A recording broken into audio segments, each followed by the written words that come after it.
Chinese much?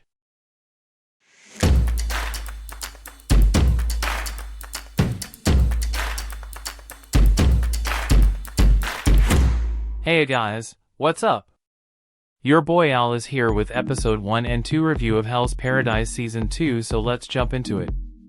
Episode 1 opens with the shogunate interrogating Yamada as seaman Jikka, the sole survivor to return from Shinsekyo, seeking an explanation for his survival.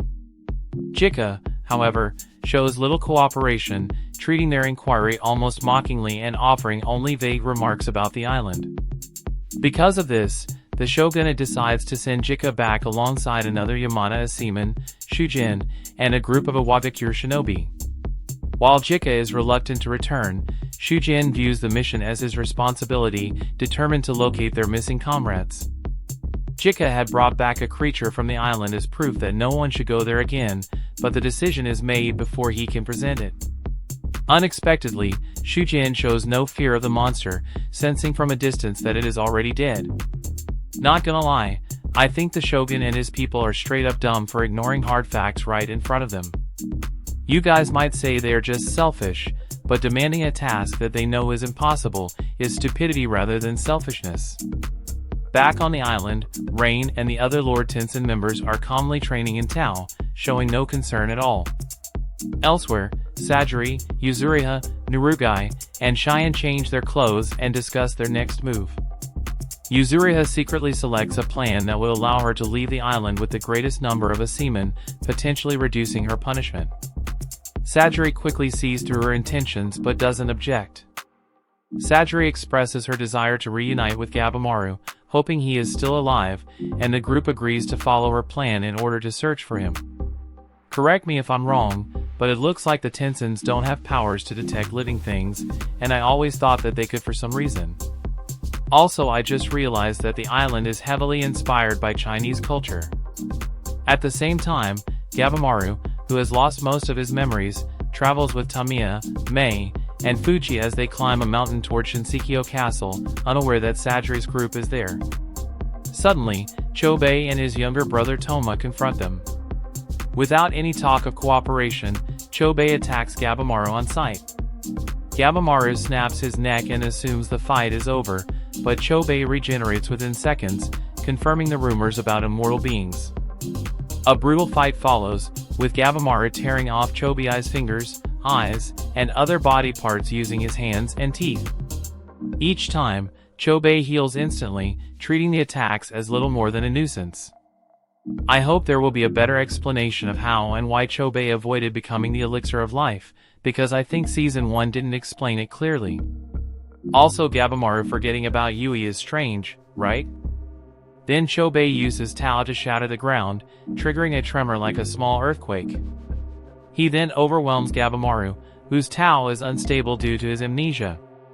Toma notices that Tamiya has only one arm and goes after him, but Tamiya dodges every strike and easily takes him down, angered by being underestimated. Toma then orders Doki to attack the others, prompting Fuji to step in and defeat it. Meanwhile, Chobei continues to completely overpower Gabimaru.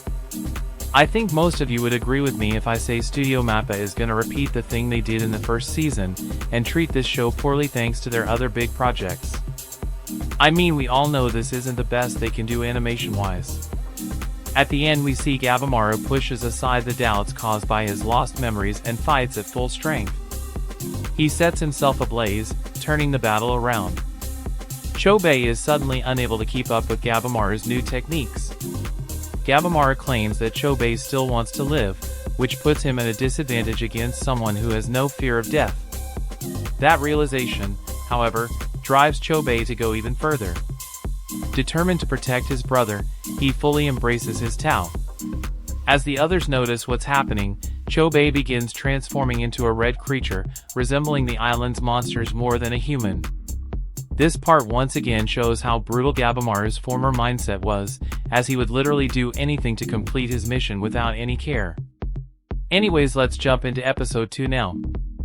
At first we see Gabimaru and Chobei continue their fight, but after transforming, Chobei grows far stronger. He easily blocks Gabimaru's flames and overwhelms him with his tentacles. Inside a dark vortex, The real Chobei is trapped, unable to see anything, and the experience fills him with rage. That fury manifests through his monstrous body as it attacks Gabimaru without restraint. Mei declares that Gabimaru is going to lose, and he realizes it himself. He steadies his mind, deciding that his role is to kill the monster and clear the path for whoever comes after him. As he prepares to ignite himself again, memories of his wife stop him for a moment, causing hesitation, but he pushes through and attacks anyway.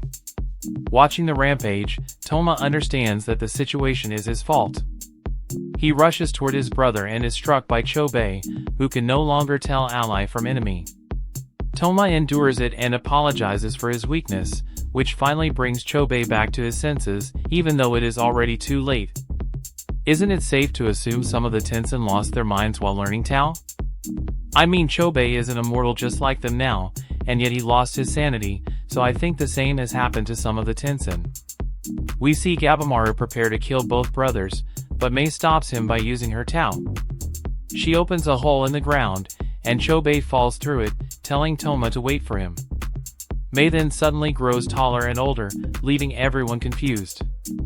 As Sagiri's group leaves their shelter, Hoko reflects on their situation, believing the human traveling with him could change the island for the better. Soon after, Sagiri's group coincidentally reunites with Fuchi's team. Because they have been apart for so long, everyone is puzzled by each other's circumstances.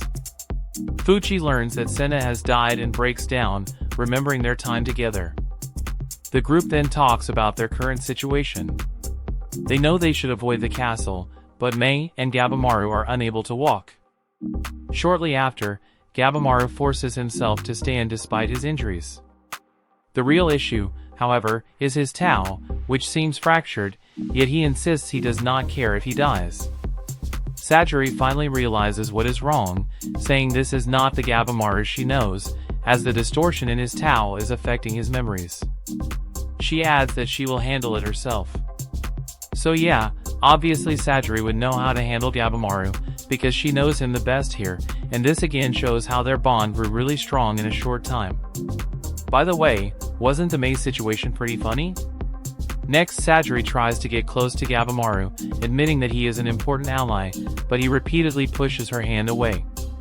Frustrated, she takes advantage of his weakened state and knocks him down with her sword. She pins him and begins healing him with her Tao, since they are compatible. This shocks the others, especially the two Yamana seamen, who were unaware of this side of her. Gabimaru keeps resisting, yet he can feel his strength slowly returning. When Sagiri tells him to stop because there is someone he needs to see again, he finally settles down. Meanwhile, Chobei falls down a hill missing an arm and a leg, but it doesn't trouble him. Once his regeneration restores him, his thoughts turn to mastering his transformation. He believes that doing so will make him stronger than anyone and allow him to protect his brother. When several monsters appear, he sees them as training and prepares to fight. Seriously, how many of you guys expected Sagiri to have a Yandere side? I'm certainly not complaining, but it was kinda funny to see her sadist smile. Also, unless I'm getting something wrong, it looks like Chobei gets stronger by devouring those creatures. The remaining survivors move into a cave, believing it to be a safer refuge. Tamiya scoffs at the idea that they're afraid of the Tensen, but Cheyenne replies that only those who have seen them can truly understand their threat. He brings up Gabimaru, who surprises everyone by recalling an encounter with one of them. As his memories begin to return, he realizes he must stay alive and obtain the elixir of life so he can reunite with his wife. Yuzuriha bluntly shares her theory that his life may have been an illusion, but while Gabimaru knows shinobi can use such techniques, he refuses to believe her. Not sure how you all feel about it, but I have a tinfoil theory about Yui. I do think she was real, and maybe even married Gabimaru, but I don't think she is alive anymore, given their village's ruthless nature. At the end we see Gabimaru recall his wife's voice, the way her hair moved in the wind, and even her scent as they spoke. He confirms her name is Yui and declares that he will see her again. Cheyenne remarks that having something to lose gives people strength. The scene then shifts to Chobei finishing off the last monster in his path, when Rien suddenly appears and asks whether he killed Mudan. Do you guys think Chobei will beat Rien, or will he end up joining the Tensen, because that ending is indicating that one of these two things might happen. I mean, he obviously isn't gonna die just after becoming an immortal. Nonetheless, this was a really good start for the season. By the way, episode 3 should be out by the time you guys see this video. Anyways, thanks for watching everyone. If you like my video, then check out some of my other videos.